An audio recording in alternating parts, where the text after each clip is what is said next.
ಎಲ್ರಿಗೂ ನಮಸ್ಕಾರ. DX tissue ಚಾನೆಲ್ಗೆ ತಮ್ಮೆಲ್ಲರಿಗೂ ಮತ್ತೆ ಸ್ವಾಗತ. ಇವತ್ತು ತುಂಬಾ ಇಂಟ್ರೆಸ್ಟಿಂಗ್ ಸ್ಟೋರಿನ ನಾವು ಮಾತಾಡಕ್ ಹೊರಟಿದ್ದೀವಿ. ಏನಂದ್ರೆ, ನಮ್ಮ ಗ್ರಂಥಗಳಲ್ಲಿ ಒಂದು ಕಥೆ ಇದೆ. ಅದು ಒಂದು ಪುಟ್ಟ ಬಾಲಕನ ಕತೆ. ಸ್ವಯಂ ಯಮರಾಜನೇ ಮಂಡಿ ಊರಿ ಕೊಡ್ತಾನೆ. ಯಾಕಂದ್ರೆ ಅವನ ಮುಂದೆ ಇದ್ದಿದ್ದು ಪರಮೇಶ್ವರ. ಆ ಪುಟ್ಟ ಬಾಲಕಗೆ ಇದ್ದಿದ್ದು 16 ವರ್ಷ ಆಯಸ್ಸು ಮಾತ್ರ. ಆದ್ರೆ ಮಹಾದೇವ ಅವನಿಗೆ ಸಾವನ್ನೇ ಗೆಲ್ಲುವಂತ ಶಕ್ತಿ ಕೊಡ್ತಾರೆ.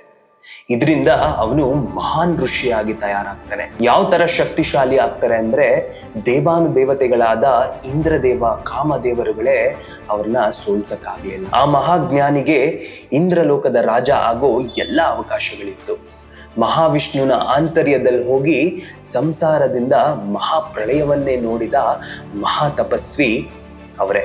ಈ ಕತೆ ಮೃಕಂಡ ಮುನಿಗಳ ಪುತ್ರ, ಯಾವ ಬಾಲಕ ಕಾಲವನ್ನೇ ನಿಲ್ಲಿಸೋ ಶಕ್ತಿ ಪಡೆದ ಆ ಬಾಲಕನ ಕತೆ ಇದು. ಶಿವನ ದೂತನಾದ ಮಾರ್ಕಂಡೇಯನ ಕತೆ ಇದು. ಹೇಳು, ಏನ್ ಬೇಕು? 100 ವರ್ಷ ಆರೋಗ್ಯವಾಗಿ ಬದುಕುವಂತ ಮಹಾ ಅಜ್ಞಾನಿ ಹಾಗೆ ಮಂದಿ ಬುದ್ಧಿ ಇರುವಂತ ಸಂತಾನ ಬೇಕೆ? ಅಥವಾ ಧರ್ಮ ಮತ್ತೆ ಜ್ಞಾನದಲ್ಲಿ ಮಹಾ ಮೇಧಾವಿಯಾಗಿ ಮಹಾಜ್ಞಾನಿಯಾಗಿ ಯಾರೂ ಮೀರಿಸದೇ ಇರೋ 16 ವರ್ಷ ಬದುಕುವಂತ ಸಂತಾನ ಬೇಕು? ತುಂಬಾ ವರ್ಷದ ಸಂತಾನದ ಆಸೆಯಿಂದ ಶಿವನ ಆರಾಧನೆ ಮಾಡ್ತಿದ್ದ ಮೃಕಂಡ ಮುನಿಗಳಿಗೆ ಒಂದಿನ ಮಹಾದೇವ ಪ್ರತ್ಯಕ್ಷ ಆಗ್ತಾನೆ. ಮೃಕಂಡ ಮುನಿಗಳಿಗೆ ಸದಾಶಿವ 2 ವಿಕಲ್ಪವನ್ನು ನೀಡ್ತಾನೆ. ಅದೇನಂದ್ರೆ, ಒಬ್ಬ ತಂದೆ ಮಕ್ಕಳಿಗೆ ತುಂಬಾ ಆಯಸ್ಸನ್ನ ಕೇಳ್ತಾನೆ, ಅಜ್ಞಾನವನ್ನ ಬಯಸ್ತಾನ. ಮತ್ತಿನ್ನೊಂದ್ ಕಡೆ ಜನ್ಮಕ್ಕಿನ್ನ ಮುಂಚೆನೆ ಅವನ ಅಂತ್ಯ ನಿರ್ಧಾರ ಆಗುತ್ತೆ, ಅದನ್ನ ಬಯಸ್ತಾನ. ಮೃಕಂಡ ಮುನಿಗಳು ಯಾವ್ದನ್ನ ಆಯ್ಕೆ ಮಾಡ್ಕೊಂಡ್ರು? ಮೃಕಂಡ ಮುನಿಗಳಿಗೆ ಇದರ ನಿರ್ಧಾರ ತುಂಬಾ ಕಷ್ಟವಾಗುತ್ತೆ. ಭಾರ ಮನಸ್ಸಿನಿಂದ ಮೃಕಂಡ ಮುನಿಗಳು 16 ವರ್ಷ ಆಯಸ್ಸಿರೋ ಮಹಾಜ್ಞಾನಿಯಾದ ಮಹಾ ಮೇಧಾವಿಯಾದ ಶಿಶುವನ್ನ ಶಿವನ ಬಳಿ ಕೇಳ್ತಾನೆ. ಆದ್ರೆ ಮುನಿಗಳಿಗೆ ಗೊತ್ತಿರ್ಲಿಲ್ಲ ಭವಿಷ್ಯದಲ್ಲಿ ಬೇರೆನೆ ಬರ್ದಿದೆ ಅಂತ. ಈ ನಿರ್ಧಾರ ತಗೊಂಡ ಆದ್ಮೇಲೆ ಮುನಿಗಳ ಪತ್ನಿಗೆ ಒಂದು ಶಿಶು ಹುಟ್ಟುತ್ತೆ. ಆ ಶಿಶುವಿಗೆ ಮಾರ್ಕಂಡೇಯ ಅನ್ನೋ ಹೆಸರಿಡ್ತಾರೆ. ಜನ್ಮದಿಂದಲೇ ಆ ಮಗು ತುಂಬಾ ಬುದ್ಧಿವಂತನಾಗಿರ್ತಾನೆ. ಚಿಕ್ಕ ವಯಸ್ಸಿನಲ್ಲೇ ಗ್ರಂಥಗಳ ಜ್ಞಾನವನ್ನ ಅರಗಿಸಿಕೊಳ್ಳೋ ಶಕ್ತಿ ಅವನಲ್ಲಿತ್ತು. ದಟ್ಟ ಅರಣ್ಯಗಳ ಮಧ್ಯೆ ಸಾಧನೆಗಳನ್ನ ಮಾಡೋ ಋಷಿಗಳ ಮಧ್ಯೆ 15 ವರ್ಷಗಳ ವಿದ್ಯಾಭ್ಯಾಸ ಮಾಡ್ತಾನೆ ಮಾರ್ಕಂಡೇಯ. ಅವನು ಕೂಡ ಒಂದು ಋಷಿ ಆಗ್ತಾನೆ. ಆದ್ರೆ ಮಾರ್ಕಂಡೇಯನ ವಿದ್ಯಾಭ್ಯಾಸ ಮುಗಿದ್ಮೇಲೆ ಅವನು ಮನೆಗೆ ವಾಪಸ್ ಆದಾಗ ಅವರ ತಂದೆ ತಾಯಿ ಮುಖದಲ್ಲಿ ಸಂತೋಷದ ಬದಲು ಭಯ, ನೋವಿರುತ್ತೆ. ಅವರ ಈ ವರ್ತನೆ ನೋಡಿ ಮಾರ್ಕಂಡೇಯನಿಗೆ ಸಂಶಯ ಬಂದು ಅವರಿಗೆ ಏನ್ ವಿಷಯ ಅಂತ ಕೇಳಿ ಬಿಡ್ತಾನೆ. ಆ ದಿನ ಮಾರ್ಕಂಡೇಯನಿಗೆ ಅವನ ಜನ್ಮ ರಹಸ್ಯದ ಬಗ್ಗೆ ಗೊತ್ತಾಗುತ್ತೆ. ಆ ಭವಿಷ್ಯವಾಣಿ ಅವನ ಜನ್ಮಕ್ಕಿನ್ನ ಮುಂಚೆನೆ ನಿರ್ಧಾರ ಆಗಿರೋ ವಿಷಯ ಅವನಿಗೆ ತಿಳಿಯುತ್ತೆ.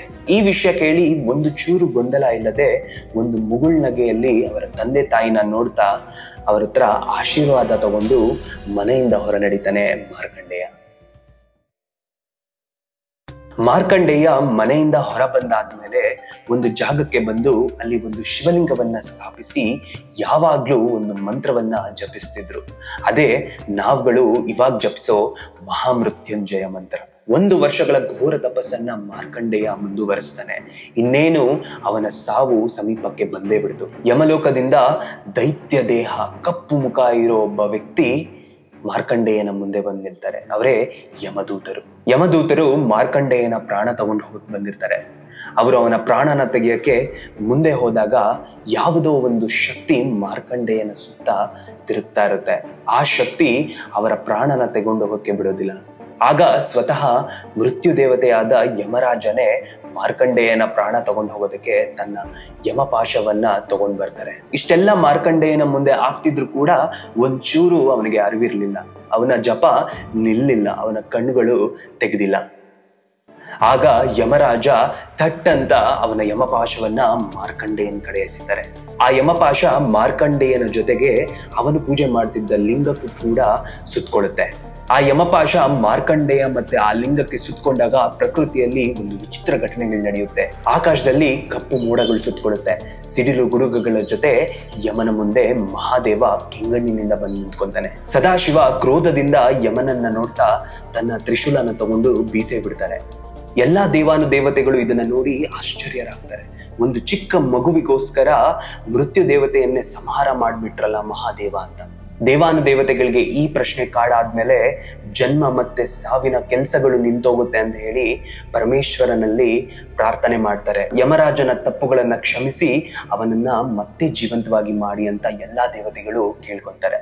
ಆದ್ರೆ ಮಹಾದೇವ ಅವರ ಹತ್ರ 2 ಷರತ್ತುಗಳನ್ನ ಇಡ್ತಾರೆ. ಅದೇನಂದ್ರೆ ಮಾರ್ಕಂಡೇಯನಿಗೆ ಜೀವ ಭಿಕ್ಷೆ ಕೊಡ್ಬೇಕು, ಮಾರ್ಕಂಡೇಯ ಇದ್ದ ಈ ಜಾಗಕ್ಕೆ ಯಮರಾಜ ಸುಳಿಬಾರ್ದು ಅಂತ ಹೇಳಿ. ಆ ಜಾಗನೇ ಈಗಿರೋ ಕಾಶಿ ನದಿ ಅಥವಾ ಈಗ ಕರೆಯೋ ಬನಾರಸ್ ಅನ್ನೋ ಜಾಗ. ಮಾರ್ಕಂಡೇಯನ ಹೆಸರು ಎಲ್ಲಾ ಕಡೆ ಹರಿಯುತ್ತೆ. ಶಿವನ ಮಹಾವರದಾನವನ್ನ ಪಡೆದ ನಂತರ ಋಷಿಗಳು ಎಲ್ಲೋದ್ರು? ಮಹಾದೇವನ ವರದಾನದ ನಂತರ ಋಷಿ ಮಾರ್ಕಂಡೇಯರು ಎಲ್ಲವನ್ನು ತ್ಯಜಿಸಿ ಒಂದು ತಪಸ್ವಿಯಾಗಿ ಜೀವನ ನಡೆಸ್ತಿರ್ತಾರೆ. ಒಬ್ಬ ಭಿಕ್ಷುಕನಾಗಿ ಜ್ಞಾನವನ್ನ ಪಡಿತಿರ್ತಾರೆ. ಹೀಗೆ ಎಷ್ಟೋ ವರ್ಷ ಕಳೆಯುತ್ತೆ. ಶ್ರೀಮದ್ ಭಾಗವತಂನ ಪ್ರಕಾರ ಮಾರ್ಕಂಡೇಯರ ಜ್ಞಾನ ಎಷ್ಟು ತೀವ್ರತೆ ಇತ್ತಂದ್ರೆ ಸ್ವತಃ ಇಂದ್ರಲೋಕದ ರಾಜ ಇಂದ್ರ ಕೂಡ ಭಯ ಪಡ್ತಿದ್ದ. ಅದ್ಯಾಕೆ ಗೊತ್ತಾ? ಒಬ್ಬ ತಪಸ್ವಿ ಅಪಾರವಾದ ಜ್ಞಾನವನ್ನ ಹೊಂದಿದಾಗ ಅವನಿಗೆ ಇಂದ್ರಲೋಕದ ರಾಜ ಆಗೋ ಯೋಗ ಬರುತ್ತೆ. ಇಲ್ಲ ಸ್ವರ್ಗದ ರಾಜ ಯಾರಾಗಿರ್ತಾರೆ ಅವ್ರನ್ನ ಸೋಲ್ಸಿ ಆ ಪಟ್ಟವನ್ನ ಅವ್ರು ತಗೋಬಹುದು. ಅದಕ್ಕೆ ದಾನವರು ರಾಕ್ಷಸರು ತಪಸ್ಸನ್ನ ಮಾಡಿ ವರವನ್ನ ಪಡೆದಾಗ ನೇರವಾಗಿ ಹೋಗೋದು ಇಂದ್ರಲೋಕಕ್ಕೆ. ಇದರಿಂದ ಚಿಂತಿತನಾದ ಇಂದ್ರದೇವ ಯಾವಾಗ್ಲೂ ಮಾಡೋ ಹಾಗೆ ಋಷಿ ಮಾರ್ಕಂಡೇಯರ ತಪಸ್ಸನ್ನ ಭಂಗ ಮಾಡಕ್ಕೆ ಎಲ್ಲಾ ಪ್ರಯತ್ನಗಳನ್ನ ಮಾಡ್ತಾರೆ. ಮಾರ್ಕಂಡೇಯ ತಪಸ್ ಮಾಡ್ತಿದ್ದ ಜಾಗದಲ್ಲಿ ವಸಂತ ಕಾಲವನ್ನ ಸೃಷ್ಟಿ ಮಾಡ್ತಾರೆ ಇಂದ್ರದೇವ. ಅಲ್ಲಿ ಸುಂದರವಾದ ಸ್ವರ್ಗ ಒಂದು ನಿರ್ಮಾಣವಾಗಿರುತ್ತೆ. ಆಗ ಸುಂದರವಾದ ಮೇನಕೆಯನ್ನ ಋಷಿ ಮಾರ್ಕಂಡೇಯರ ತಪಸ್ಸನ್ನ ಭಂಗಗೊಳಿಸಕ್ಕೆ ಕಳಿಸ್ಕೊಡ್ತಾರೆ. ಮೇನಕೆ ತನ್ನ ಗೆಜ್ಜೆ ಕಾಲಿನಿಂದ ಮೆಲ್ಲಗೆ ಋಷಿ ಮಾರ್ಕಂಡೇಯರ ಹತ್ರ ಹೋಗ್ತಾರೆ. ಆದ್ರೆ ಮಾರ್ಕಂಡೇಯರು ಕಣ್ ತೆಗ್ದೇ ಇಲ್ಲ. ಇದರಿಂದ ಏನು ಉಪಯೋಗ ಆಗೋದಿಲ್ಲ. ಕೊನೆಗೆ ಇಂದ್ರದೇವ ಕಾಮದೇವನನ್ನ ಕರೆದು ಅವನಿಗೆ ಬಾಣ ಬಿಡು ಅಂತ ಹೇಳ್ತಾರೆ. ಆಗ ಕಾಮದೇವ ತನ್ನ ಬಾಣವನ್ನು ಮಾರ್ಕಂಡೇಯರ ಕಡೆ ಬಿಡ್ತಾನೆ. ಆ ಬಾಣ ಮಾರ್ಕಂಡೇಯರನ್ನ ತಲುಪೋಷ್ಟರಲ್ಲಿ ಅದು ನುಚ್ಚು ದೂರಾಗೋಗುತ್ತೆ. ಆ ಬಾಣ ಕೆಳಗೆ ಬಿದ್ದಾದ್ಮೇಲೆ ಇಂದ್ರ ಸೃಷ್ಟಿ ಮಾಡಿದ ವಸಂತ ಕಾಲ ಬೆಂಕಿಯಲ್ಲಿ ಸುಡಕ್ಕೆ ಶುರು ಮಾಡುತ್ತೆ. ಅದರಲ್ಲಿ ಕಾಮದೇವ ಮೇನಕೆಯರು ಸುಟ್ಟು ಭಸ್ಮವಾಗ್ತಾರೆ. ಆ 3 ಜನಕ್ಕೆ ಅರ್ಥ ಆಗುತ್ತೆ ಋಷಿ ಮಾರ್ಕಂಡೇಯರ ಶಕ್ತಿ ಎಂತದ್ದು ಅಂತ ಹೇಳಿ. ಅವರ ಶಕ್ತಿಗೆ ಇಂದ್ರದೇವನೇ ಸೋಲ್ತಾನೆ. ಸ್ವತಃ ಇಂದ್ರರಾಜನೇ ಬಂದು ತನ್ನ ಕಿರೀಟವನ್ನ ಋಷಿ ಮಾರ್ಕಂಡೇಯರ ಮುಂದೆ ಇಡ್ತಾನೆ. ನೀವೇ ಇಂದ್ರಲೋಕಕ್ಕೆ ರಾಜ ಅಂತ ಹೇಳಿ. ಆದ್ರೆ ಮಾರ್ಕಂಡೇಯರು ಅದನ್ನ ನಿರಾಕರಿಸಿ ಮತ್ತೆ ಅವರ ತಪಸ್ಸಿಗೆ ಜಾರ್ತಾರೆ. ಒಂದಿನ ಮಾರ್ಕಂಡೇಯರು ಘೋರ ತಪಸ್ಸಲ್ಲಿದ್ದಾಗ ಈ ಸೃಷ್ಟಿ, ಈ ಭೂಮಂಡಲದ ಅಂತ್ಯವನ್ನ ನೋಡೇ ಬಿಡ್ತಾರೆ. ಋಷಿ ಮಾರ್ಕಂಡೇಯರು ಒಂದಿನ ಆಶ್ರಮದಲ್ಲಿ ಧ್ಯಾನದಲ್ಲಿ ಕುತ್ಕೊಂಡಾಗ ಅಚಾನಕ್ ಆಗಿ ಸಮುದ್ರದಲ್ಲಿ ದೊಡ್ಡ ಅಲೆಗಳು ಶುರುವಾಗುತ್ತೆ, ಬಿರುಗಾಳಿಗಳು ಶುರುವಾಗುತ್ತೆ. ಎಲ್ಲಾ ಕಡೆ ಕಪ್ಪು ಮೋಡಗಳು ಬಂದು ಸಿಡಿಲು ಗುಡುಗುಗಳ ಜೊತೆ ಭಾರಿ ಮಳೆ ಸೃಷ್ಟಿಯಾಗುತ್ತೆ. ಇದರಿಂದ ಮನುಷ್ಯ ಪ್ರಾಣಿಕುಲ ಎಲ್ಲ ನೀರಲ್ಲಿ ಮುಳುಗೋಗ್ಬಿಡುತ್ತೆ. ಋಷಿ ಮಾರ್ಕಂಡೇಯರಿಗೆ ಅನ್ಸುತ್ತೆ ನಾನೊಬ್ನೇ ಈ ಭೂಮಿಯಲ್ಲಿ ಬದುಕಿದ್ದೀನಿ ಅಂತ ಹೇಳಿ. ಇದನ್ನ ಕಂಡುಹಿಡಿಯಕ್ಕೆ ಋಷಿ ಮಾರ್ಕಂಡೇಯರು ಅಲ್ಲಿ ಇಲ್ಲಿ ಉತ್ತರವನ್ನ ಹುಡುಕಕ್ಕೆ ಶುರು ಮಾಡ್ತಾರೆ. ಹೀಗೆ ಎಷ್ಟೋ 1000 ವರ್ಷಗಳು ಕಳೆದೋಗುತ್ತೆ. ಒಂದು ರಾತ್ರಿ ಋಷಿ ಮಾರ್ಕಂಡೇಯರು ಹೋಗ್ತಿರುವಾಗ ಒಂದು ಮರದ ಮೇಲೆ ಮಿಂಚಿನಂತೆ ಏನೋ ಕಾಣುತ್ತೆ. ಋಷಿ ಮಾರ್ಕಂಡೇಯರು ಏನದು ಮಿಂಚ್ತಿರೋದು ಅಂತ ನೋಡಕ್ ಹೋದಾಗ ಆ ಮರದ ಮೇಲೆ ಒಂದು ಮಗು ಕುತ್ಕೊಂಡಿರುತ್ತೆ. ಆ ಮಗುವಿನ ತೇಜಸ್ಸು ಸುತ್ತ ಇರೋ ಕತ್ತಲನ್ನ ನುಂಗ್ತಿರುತ್ತೆ. ಅವನ ಕಣ್ಣುಗಳು ಯಾವುದೋ ಮನಿ ತರ ಹೊಳಿತಿರುತ್ತೆ. ಯಾರದು? ಋಷಿ ಮಾರ್ಕಂಡೇಯರಿಗೆ ಇದೇ ಪ್ರಶ್ನೆ ಕಾಡಿ ಆ ಮಗುವಿನ ಮುಂದೆ ಹೋದಾಗ ಆ ಮಗು ಋಷಿ ಮಾರ್ಕಂಡೇಯರನ್ನೇ ನೋಡ್ತಾ ಆ ಪುಟ್ಟ ಹುಡುಗ ತನ್ನ ಒಂದೇ ಉಸಿರಿನಿಂದ ಋಷಿ ಮಾರ್ಕಂಡೇಯರ್ನ ತಮ್ಮ ದೇಹದೊಳಗೆ ಸೆಳ್ಕೊಂಡ್ಬಿಡ್ತಾರೆ. ಒಳಗೆ ಹೋದಾಗ ಋಷಿ ಮಾರ್ಕಂಡೇಯರ್ಗೆ ಅರ್ಥ ಆಗುತ್ತೆ ಆ ಹುಡುಗ ಬೇರೆ ಯಾರು ಅಲ್ಲ, ಅದು ಶ್ರೀಮನ್ ನಾರಾಯಣ ಅಂತ. ಯಾಕಂದ್ರೆ ಋಷಿ ಮಾರ್ಕಂಡೇಯರ ಮುಂದೆ ಇಡೀ ಬ್ರಹ್ಮಾಂಡ ಕಾಣ್ತಿರುತ್ತೆ. ಆಕಾಶ, ಸ್ವರ್ಗ, ಭೂಮಿ, ನದಿ, ಕಾಡು, ಮರಗಳು, ಮನುಷ್ಯರುಗಳು, ದೇವತೆಗಳು, ರಾಕ್ಷಸರು ಎಲ್ಲ ಅವರ ಕಣ್ಣಿಗೆ ಕಾಣಿಸ್ತಿರುತ್ತೆ. ಋಷಿ ಮಾರ್ಕಂಡೇಯರು ಈ ಸೃಷ್ಟಿಯ ಮೂಲ, ಅದರ ರೂಪಾಂತರಗಳನ್ನ ಕಾಣ್ತಾರೆ. ಬ್ರಹ್ಮನ ಪ್ರತಿ ಉಸಿರಲ್ಲೂ ಹುಟ್ಟೋ ಚಕ್ರವನ್ನ ನೋಡ್ತಾರೆ. ಇದೆಲ್ಲ ಋಷಿ ಮಾರ್ಕಂಡೇಯರಿಗೆ ಒಂದು ಕನಸಂತೆ ಭಾಸವಾಗುತ್ತೆ. ಇದೆಲ್ಲ ನೋಡಾದ್ಮೇಲೆ ಮತ್ತೆ ಆ ಚಿಕ್ಕ ಮಗುವಿನ ಮುಂದೆ ಬಂದು ನಿಲ್ತಾರೆ ಮಾರ್ಕಂಡೇಯರು. ಆ ಚಿಕ್ಕ ಹುಡುಗನ ನೀಲಿ ಮುಖದಲ್ಲಿ ಏನೋ ಒಂದು ಮುಗುಳನಗೆ. ಮಾರ್ಕಂಡೇಯರು ಅವರ 2 ಕೈಗಳನ್ನ ಜೋಡಿಸಿ ಆ ಮಹಾವಿಷ್ಣುವಲ್ಲಿ ಪ್ರಾರ್ಥನೆ ಮಾಡ್ತಾರೆ. ಆಗ ಅಚಾನಕ್ ಆಗಿ ಅವರ 2 ಕಣ್ಣುಗಳು ತೆರೆಯುತ್ತೆ. ಅವರ ಕಣ್ಣುಗಳನ್ನ ತೆಗೆದಾಗ ಅವರು ಅವರ ಆಶ್ರಮದಲ್ಲೇ ಇರ್ತಾರೆ. ಅವ್ರಿಗೆ ಅರ್ಥ ಆಗುತ್ತೆ ಇದು ಮಹಾವಿಷ್ಣುವಿನ ಲೀಲೆ ಅಂತ ಹೇಳಿ.